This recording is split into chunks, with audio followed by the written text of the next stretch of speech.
Doctor, ¿en qué momento usted se da cuenta que quiere ser médico y después, cuando descubre el mundo de la genética y se decide por ese camino?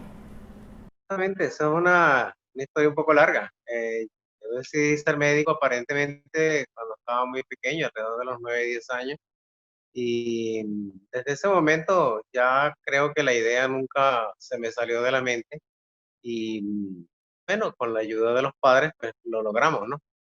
Le comentaba justamente fuera de esta entrevista a Mía de que posiblemente allí haya habido influencia. Mi madre era muy devota de José Gregorio Hernández y quizás esa fue, veía por todas partes la imagen de José Gregorio y de hecho pues siempre me ha guiado y quizás por eso ha sido la razón, ¿no?, por la cual yo me decidí a ser médico.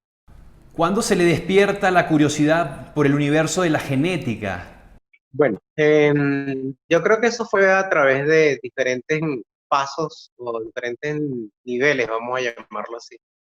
Yo comencé siendo pediatra, incluso la formación básica mía como pediatra, quizás esa inclinación al control, al manejo de los niños, comenzó cuando estaba aún sin graduarme.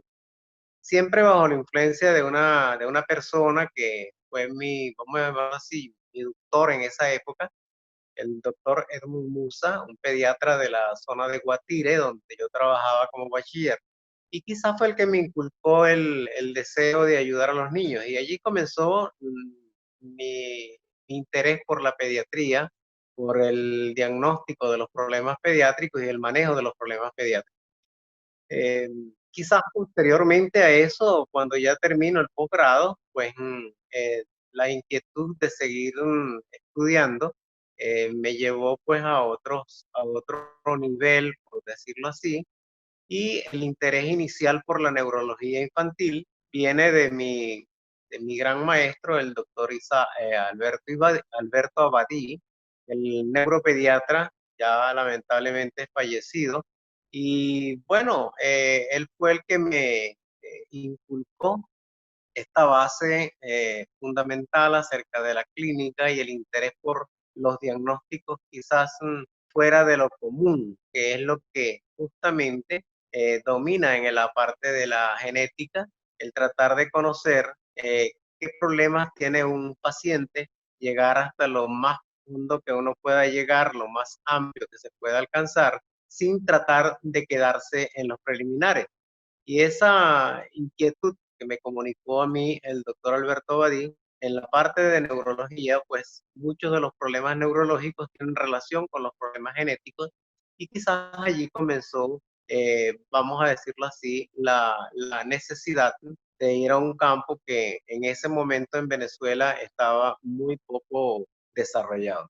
Y en Venezuela hoy día, en aquel momento estaba poco desarrollado ese campo de la genética. ¿Cómo está hoy día? Ahorita, actualmente, yo diría que sigue estando muy poco desarrollado. Eso en parte ha sido debido al poco interés, no de la parte médica, de la parte profesional, sino quizás de la parte en general de las políticas sanitarias que se han orientado hacia otros campos y no han permitido el desarrollo de una especialidad que yo diría que nosotros estamos muy por detrás realmente de otros países. Debido a eso, a la falta de investigación en el área de la genética, a pesar del gran esfuerzo que han hecho muchos de los genetistas, incluso que ya estaban acá o que han continuado, pero que no han logrado realmente desarrollarse o desarrollar el campo de la investigación. Y de hecho, el ejemplo más yo diría que el más claro está a nivel del Instituto de Investigaciones Científicas, donde el Servicio de Genética Humana que dirige el doctor Sergio Arias, un verdadero profesor, como digo yo, en esta área, no logró ni ha logrado realmente los avances que deberíamos de tener, justamente por eso mismo, porque no se le ha dado el interés y la importancia que realmente lo tiene. nosotros sabemos que no conocemos realmente cuál es la realidad de nuestro país en el área de genética. No sabemos cuáles son realmente las frecuencias de los genes en la población venezolana, sino de una forma somera en algunos casos. Pero lógicamente todavía falta mucho por hacer, y a pesar de que otros países han alcanzado grandes desarrollos, incluso ya están a nivel de la parte de tratamientos genéticos o de terapia génica, nosotros apenas aún estamos en el área de diagnóstico y con mucho esfuerzo.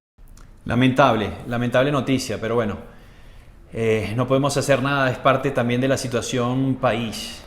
Ahora bien, doctor, cuando usted en sus comienzos, en sus investigaciones y hasta la fecha, cuáles son las anomalías o las enfermedades más frecuentes a nivel genético en la población venezolana? Evidentemente que no podemos hablar de anomalías, tendríamos que hablar de problemas genéticos en general.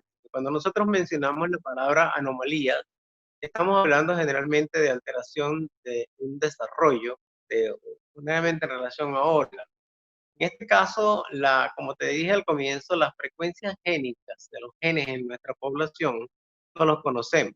Sin embargo, nosotros sabemos pues de que existen algunos centros, vamos a decirlo así, o áreas del país donde hay un mayor nivel de frecuencias de genes recesivos o dominantes para determinadas enfermedades. Sin embargo, el interés por la llamada genética de población que el doctor Arias llevó al desarrollo mayor dentro del momento en el cual estuvo trabajando él en esto y que no ha dejado de hacerlo, pues no nos ha mostrado en realidad a nosotros cuáles son las enfermedades o las patologías genéticas que realmente nosotros tenemos como predominantes dentro de la población. Hay muchos genes que nosotros sabemos que son más frecuentes en determinadas áreas del país. Sabemos que la fibrosis quística es un problema en Venezuela. Sabremos también que la neurofibromatosis, que son enfermedades de orden ya sea dominante o recesivo, son un problema en la población. Sabemos que existen muchos casos de atrofia infantil espinal. Sabemos que existen problemas de orden metabólico como las mucopolisacaridosis, pero decir cuál es realmente la incidencia real de esas enfermedades en la población no lo conocemos. Quizás uno de los aspectos que mejor estudiado está son los problemas de las hemoglobinopatías, o sea, los trastornos de las alteraciones de la hemoglobina, y eso pues ha permitido a través de los estudios que se han hecho básicamente por los servicios de hematología conocer un poco más de la frecuencia de estos problemas en la población. Pero en líneas generales, por ejemplo, incluso en relación a defectos congénitos, malformaciones congénitas, no tenemos una relación muy bien establecida. Hace muchos años en la maternidad Concepción Palacio, nosotros tuvimos la oportunidad de realizar algunos ensayos con respecto a malformaciones congénitas. Tratamos inclusive de formar parte del grupo de estudios colaborativos de malformaciones congénitas a nivel latinoamericano, que es el ECLAM. Sin embargo, se crearon 2 o 3 hospitales pilotos en Venezuela que no dieron sino resultados parciales.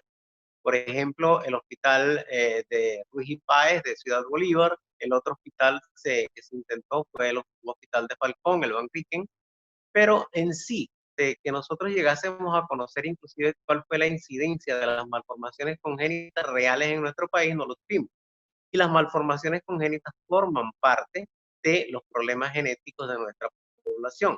Erróneamente se ha interpretado de que una malformación congénita tiene que ser un problema genético, y eso sabemos que no es así.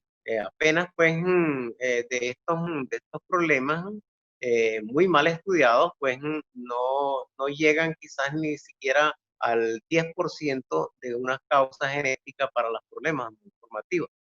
Pero evidentemente que necesitamos desarrollar todavía mucho más una pesquisa que nos permita a nosotros profundizar, porque diagnosticamos un problema malformativo, pero no llegamos a hacer un estudio completo del problema y sobre todo desde el punto de vista de su causa.